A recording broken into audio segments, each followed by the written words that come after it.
Hamınızı salamlayıram. Biz yenə də atribut cədvəldən davam edəcəyik. Hər dəfə deyirik ki, yekunlaşdıraq, amma son mən düşünürəm ki, 2 video ilə biz atribut cədvəlini bitirəcəyik. Onlardan biri Join and Relate olacaq. Onun üçün ayrıca video çəkmək istəyirəm və bugünkü videonu amma buradakı bu bölümdə deməli belə deyək, buna sağ düymə deyək. Buradakı sağ düymədə, yəni buradakı 3 xətt yeni bir belə deyim əlavədir. Desktopda belə bir şey yox idi. Amma bəzi desktopdakı funksiyonalları burada yerləşdiriblər. Bunlar nədir? Bu videomuz çox çəkməz, qısa olar yəqin ki. Elə birincidən başlayaq. Show field aliases. Bu nə idi? Dedi ki, sütunlara biz deməli ad verəndə ikinci alias əlavə ad kimi verirdik və onu buradan qeyd qoyanda o adı göstərirdi. Bu adətən səhv etmirəmsə maraq nöqtələrində biz yaratmışdıq onu. Burada deyil. Yəqin ki, adi fayl yaratmışdıq, orada etmişdik səhv etmirəmsə. İngilis dilində yaradıb, sonra onu aliasında Azərbaycan dilində qoya bilərsiniz və qeyd işarəsi qoymaqla Azərbaycan dilində göstərilməsinə nail olmaq olar və yaxud da ki, elə orada heç İngilis dilində yaradıb da davam eləmək olar. Nəysə, bu ondan ötürüdür. Sonra show all fields nədir? Hansısa sütunu və deməli üzərinə sağ düymə vurub hide etdikdə, gizlətdikdə əvvəllər turn off idi, indi hide ediblər onun adını, desktopda turn off idi. Onun hamısını göstərmək üçün show all fields edirik. Sonra məsəl üçün sütunların yerini dəyişmişiksə, tutaq ki, x-i bura gətirmişik, y-i bura gətirmişiksə, burada reset field order eləyib əvvəlki vəziyyətinə qaytarmaq üçündür bu düymə. Sonra fields view, bunu zaten keçmişik. Sütunları yaradanda add fielddən bu pəncərə artıq sizə tanışdır. Bunu bağlayıram. Bu pəncərəni açmaq üçündür. Sonra deməli show domain and subtypes descriptions. Domain və subtype'ları burada keçməyəcəm. Əlavə video çəkəcəm ona. Onları da göstərmək üçün burada qeyd işarəsi var. Bu deməli adətən relate-ə bənzər bir funksiyonallıqdır. Burada deaktivdə aktivləşdirmək üçün gərək uyğun dataları hazırlayasan. İki sütunda, daha doğrusu iki layer'da uyğun məlumatlar olmalıdır və birinə bağlılıq yaratmalısan ki, sən burada məsəl üçün seçəndə tutaq ki, bu ünvanı, Həsən Məcidov ünvanı, ona aid olan, bağlı olan digər küçələri məsəl üçün seçib göstərə bilsin. Belə bir şey eləmək olar. Relate-də zaten ona uyğun bir şey eləyəcəyik. Join Relate-i ayrıca keçəcəm, bunları burada keçmirəm. Find and Replace nədir? Bildiyiniz digər proqramlarda olduğu kimidir. Hansısa məlumatı tapıb dəyişmək üçündür. Məsəl üçün, hansısa burada Hakim Abbasov sözü var, məsəl üçün burada. Hakim Abbasov seçirəm buradan. Tutaq ki, belə bu formada yazılıb. Hakim Abbasov əslində uyğun seçim deyil. Burada, məsələn, bunu götürək, tutaq ki, Həsən Məcidov.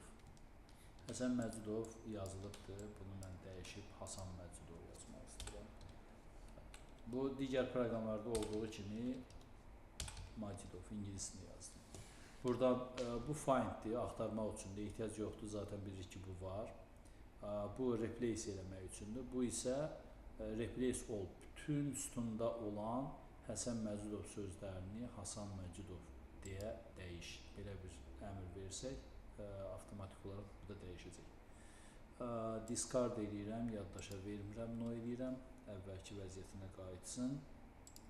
Sonra find, biz no elədik, yes eləməliydim, səhv elədim ona görə. Sonra burada find and replace-dən sonra go to row number nədir? Tutaq ki, hansısa sətirləri getməsi üçün yazıram, məsəl üçün 1300-cü sətrə gedib, enter düyməsini vururam.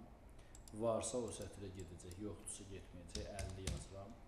50-ci sətr var, 50-ci sətrdə Turan bankdır və o sətrə gedəcək.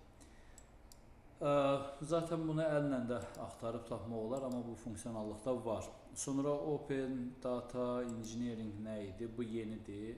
Məsəl üçün, burada sütunların adlarıdır, onlara uyğun bəzi funksiyonallıqlar yerləşdiriblər. Tutaq ki, hansısa bir sütunu seçdin.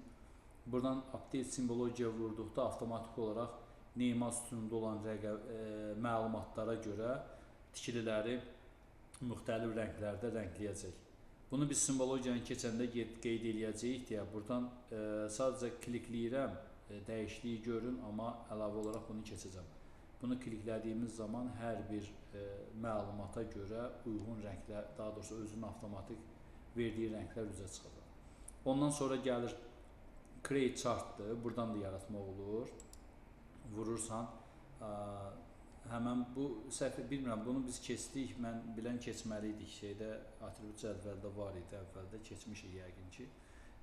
Bu rəqəm olanda daha uyğundur. İndi Neymaz bu məlumatlara görə chartın yaradılması məntiqsizdir.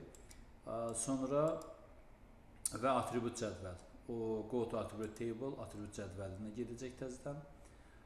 Sonra bir də bu var, Add all fields to calculate. Bütün sütunları bura əlavə edirsən və buradan statistik məlumatlar əldə edirsən. Minimum, maksimum və digər məlumatlar. Bu da burada yeni olaraq yerləşdirilmişdir.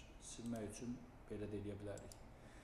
Detallı lazım olarsa gələcəkdə bununla bağlı video çəkərəm. Sonra bunun simvologiyasını ləğv edək. Buradan daxil olaraq single simbol verək və bu bölümü bağlayaq. Sonra burada nə qaldı? Bir də qaldı export. Export nədir? Bu cədvəli belə deyim, shape faylın atribut cədvəlini cədvəl kimi eksport etmək. Burada digər funksiyonallıqlar var. Filtr eləmə, hansı sütun və sort eləmə. Bunlara ehtiyac yoxdur. Detalına getmirəm. Buradan yasamal geodata bazanın içərisinə məsəl üçün nə idi bu? Tikili atribut export yazıram ki, sonra datanı görəndə çaşmayaq. Bilək ki, hansı datadır. Save etdim. OK düyməsini vururam və atribut cədvəl kimi bura həmən məlumatlar gəlir və istəsək bunu da open edib baxa bilirik. Eyni cədvəldir.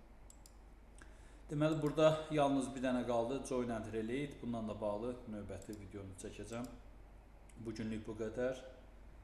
Bizi izlədiyiniz üçün təşəkkür edirik. Videoları baxıb, bəyənib, paylaşmağı unutmayın.